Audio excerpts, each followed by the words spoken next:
Os piores day trades que eu já fiz na minha vida. Então nesse vídeo eu vou mostrar aí para vocês três tipos de operações de day trade que na maioria das vezes me deram stop e obviamente eu não faço mais as operações hoje. Então esse vídeo é muito interessante porque se você pensa desse jeito, se você estiver fazendo desse jeito, eu afirmo que você vai ficar mais no loss. Ok? Então é importante saber essas operações que não fluem bem. Tá? Então deixe um like no vídeo, compartilhe esse vídeo, é sempre muito importante para mim os comentários de vocês nos vídeos. Afinal, eu sou Sina Trader profissional há 18 anos no mercado brasileiro e venho com esse canal fornecer conteúdo de extrema qualidade. E eu tenho certeza, e inclusive vários relatos aí têm me apontado para uma melhora dos trades para as pessoas aí que me seguem e também participam, né, da Masterclass. Você pode participar da Masterclass assinando, tá? Clicando aqui no site, você assina a Masterclass. As apostilas estão inclusas aqui. Então eu fico todos os dias de 8h50 a meio-dia, os movimentos do índice, do dólar e das ações, identificando os setups. Tudo isso é falado na hora da Masterclass. Então já tem gente planilhando os trades aí que são falados na Masterclass. E o percentual de acerto é sempre muito alto aí do método Oliver Velez. Tá? Então você pode comprar as apostilas separadas também para aprender, ou se você quiser aprender mais em loco, mais foco mesmo, você pode participar da mentoria. A mentoria são no máximo 5 alunos, então você vai aprender com detalhes, tá? O método, ok? Essas apostilas aqui, né, eu vou destrinchar as apostilas aí inteiras com vocês, né? Então nós temos aí mais de 1.100 páginas, as maiores apostilas de day trading do país. Perfeito, pessoal? Então prestem atenção. Então vamos aí para os tipos de operações, para os tipos de day trade que eu já fiz, que mais me levaram ao prejuízo e obviamente eu não faço mais. Então anotem aí. Número 1, candle de reversão longe da 20, sem ser um CDB ou um CAS, com o mercado em forte tendência no macro contra. Falei demais, não falei? Pois é. Então vamos lá novamente. Candles de reversão longe da 20, estando o macro contra a minha posição. Ok? Então selecionei alguns aqui. Esse é um dos exemplos que eu fazia antigamente e muitas pessoas fazem até hoje. Você tem um candle que a gente chama de candle de evento, podemos chamar um candle de reversão também. Uma TT também a gente chama dessa forma, uma topping tail. Tá? Você percebe, né, obviamente, que ela está longe da 20, está até longe da 8 também. Ele dá o start, olha lá, ele dá o start, certo? E não acontece nada, ele cai um mínimo aqui, volta e estopa no candle. Tá? Quer dizer, você teria que fazer um preço médio, para você ganhar dinheiro aqui, teria que bater mais aqui no rompimento, torcer para cair, para ganhar algum dinheiro. Então você tem que bater um preço médio aqui para sair dessa posição no 0 a 0. Quer dizer, é uma posição que literalmente não compensa. Tá? Ela te dá um risco muito alto. Vocês estão vendo aqui, né? Por quê? Você tem um caso aqui, ó, 1, 2, 3, 4. Você observa que só teve 4 candles aqui. Para você ter um CAS, você teria que ter o quinto candle. Então, para você ter o CAS, você teria que ter uma situação como essa. Deixa eu mostrar aqui para vocês. Você teria que ter uma situação como essa. Aí é um setup.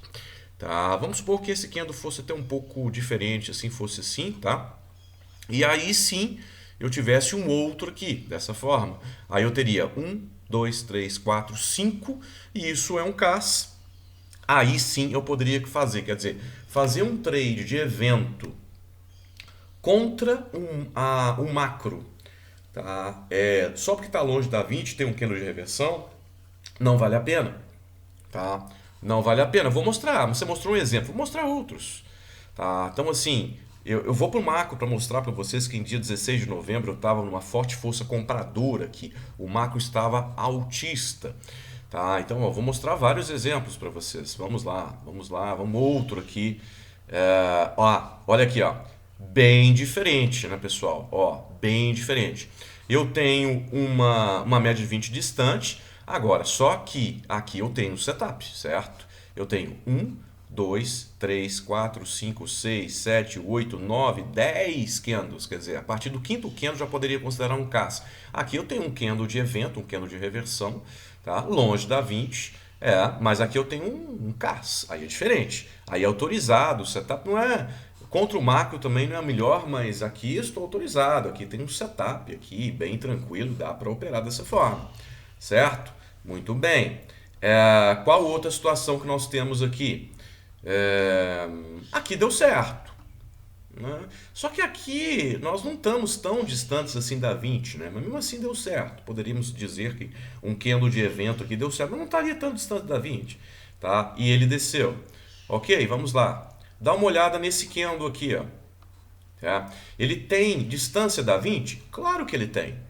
Ele tem distância da 20, certo? Ele tem distância da 20. É um candle forte? Correto. É um candle forte, aqui um candle de reversão, só que não acontece nada, ele cai um pouco e volta novamente, ele está distante da 20, quer dizer, é um candle de evento? Sim. É um candle de reversão? Sim.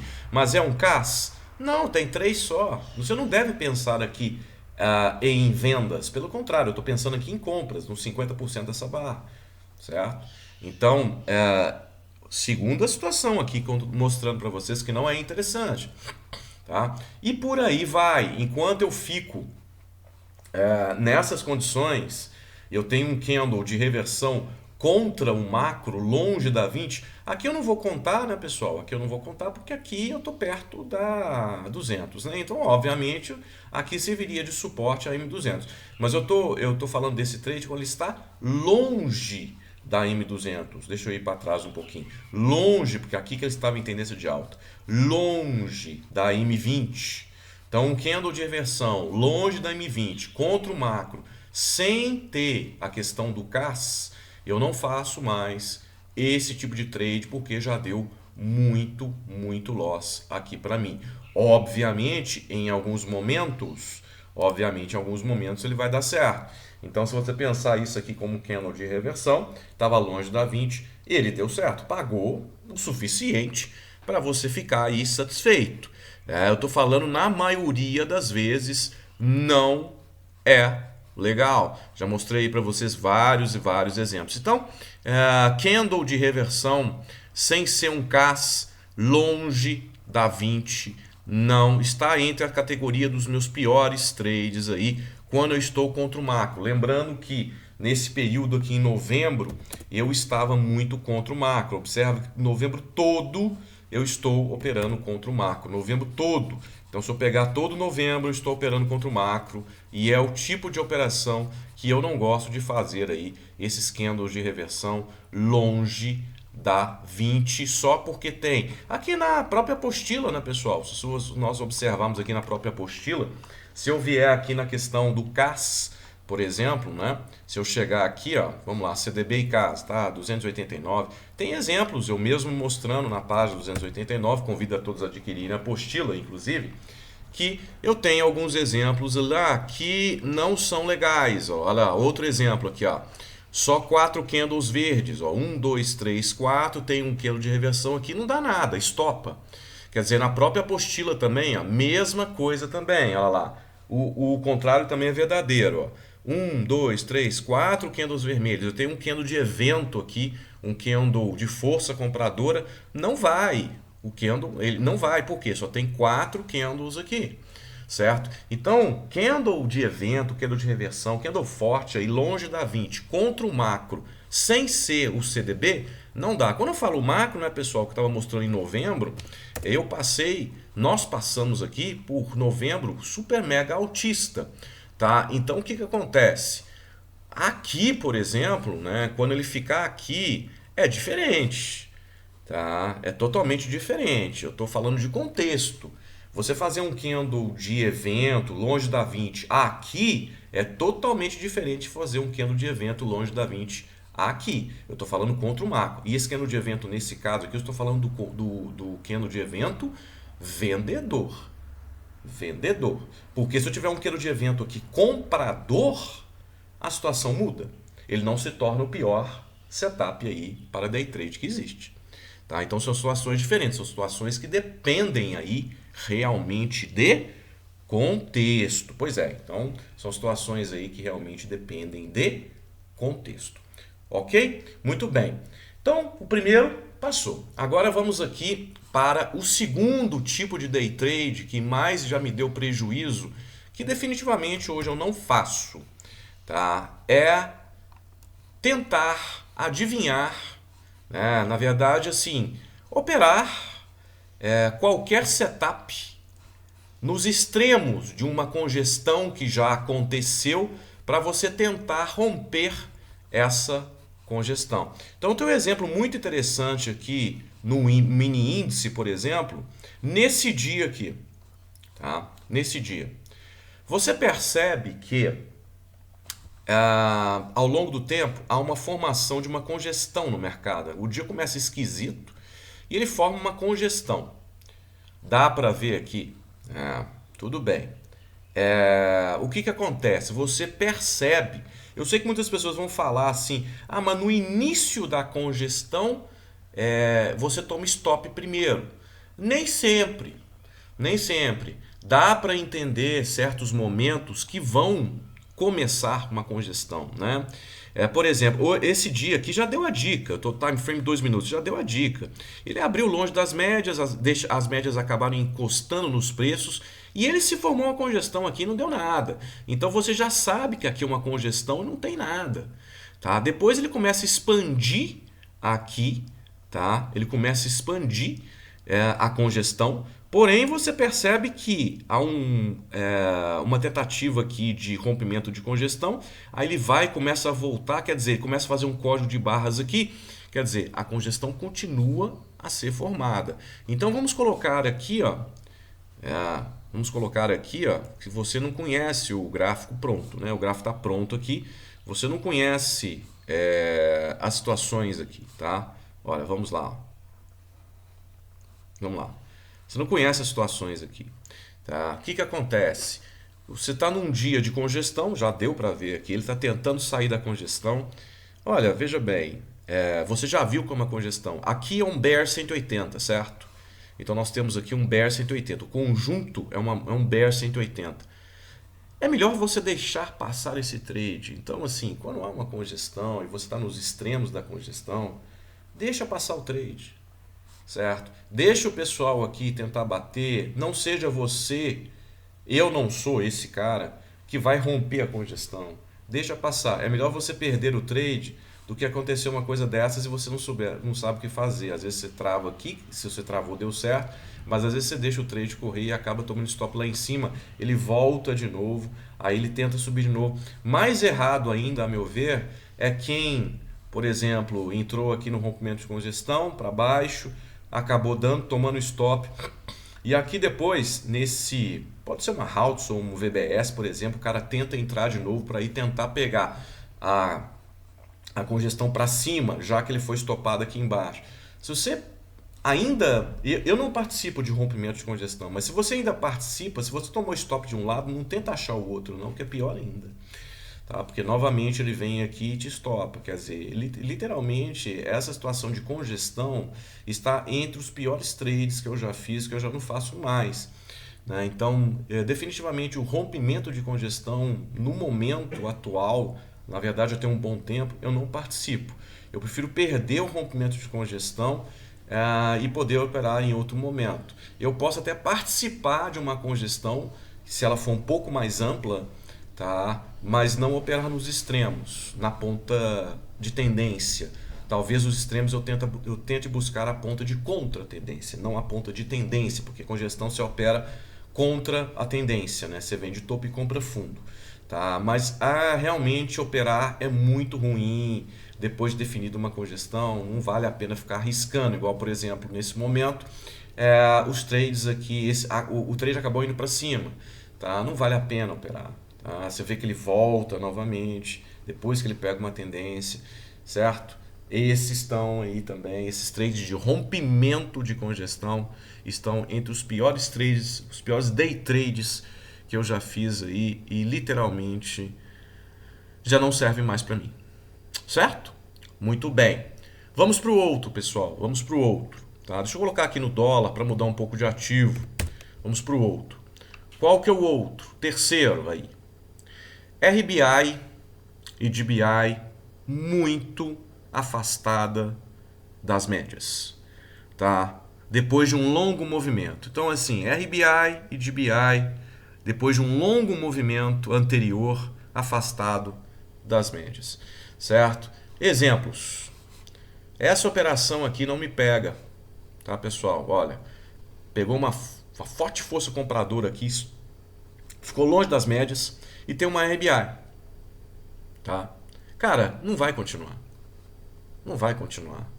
Às vezes, né, assim, quando eu falo não vai continuar, algumas vezes vai, certo?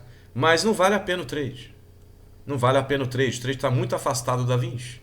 Depois de um longo movimento, não vale a pena o trade, certo? Ele vai um pouco e depois cai tudo. Estopa o cara. Como é que você vai saber que vai entrar aqui, ó? Você vai pegar só isso? Você é um scalper, por acaso? A maioria das vezes não é, então não dá para operar. Então nós temos vários e vários exemplos aqui, ó,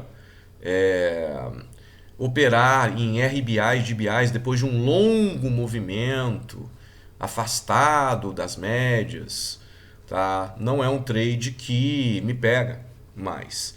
Então estou procurando alguns outros exemplos, mas tem vários exemplos aí para vocês, certo? Que literalmente não vale a pena. Tá? Eu estou procurando outros aqui, mas literalmente aqui é diferente, não está tão afastado assim. Eu não faria esse trade, mas não está tão afastado. Aqui, ó, esse aqui é um outro exemplo.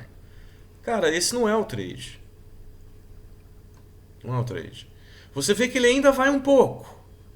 Ele vai um pouco. Mas não é o trade. Certo? Ele dá mais problema do que acerto. Ele vai um tiquinho aqui. Talvez um scalper aqui poderia pegar alguma coisa. Tá? Mas como eu não sou scalper e a maioria não é, ele é totalmente insuficiente de pagar o stop. Por quê? Você vai colocar stop de um candle? Claro que não. O seu stop está aqui. Ó. Ele não vai nunca pagar isso. Muito difícil. Certo? Muito difícil. Então, essas RBIs e DBIs, por mais longe da 20 que ela acontece, tá? Não se deve, depois de um longo movimento prévio, longo e forte movimento prévio. Então aqui, ó, você teve aqui até um movimento, tá? Mas não tem um movimento tão amplo assim, certo? Não tem um movimento, ela está distante da 20, mas não tem um movimento tão amplo e tão forte. Olha a diferença desse movimento. Você tem um movimento aqui de baixa, esse movimento é gigante. Olha a diferença, olha o tamanho da minha seta aqui, a de descida e o tamanho da minha seta de alta. Quer dizer, a localização aqui dessa DBI não é a mesma localização dessa RBI. Aqui você está em Lock 5, aqui você está em Lock 3. Tá? Também tem isso, a diferença é muito grande. Certo? Quando você às vezes tem uma situação dessa, está em Lock 5. Tá? Que não é para fazer esse trade. Tem pessoas que ainda insistem em fazer o trade de continuidade. Não é. Esse aqui é diferente. O movimento não foi tão amplo assim. Você pode considerar uma Lock 3 e aqui você pode considerar uma Lock 5. Certo, pessoal? Então, esses são os piores day trades aí que eu já fiz, que já me levaram a muito mais problemas do que ganhos. E que você deve também evitar para você então obter sucesso. Lembrando que eu expliquei aqui os piores, quer dizer, eu expliquei o que está errado fazer. E existem vários e vários vídeos aí no YouTube que explicam o que deve ser feito. Tá? Então, foque nesses dias aí que são sensacionais, tem vários vídeos aí explicando, quer dizer, literalmente sensacional. Então eu fico por aqui hoje, pessoal. Obrigado pelo beijo de vocês. Deixa um like no vídeo, compartilha esse vídeo, é show, sempre show. Abraço a todos.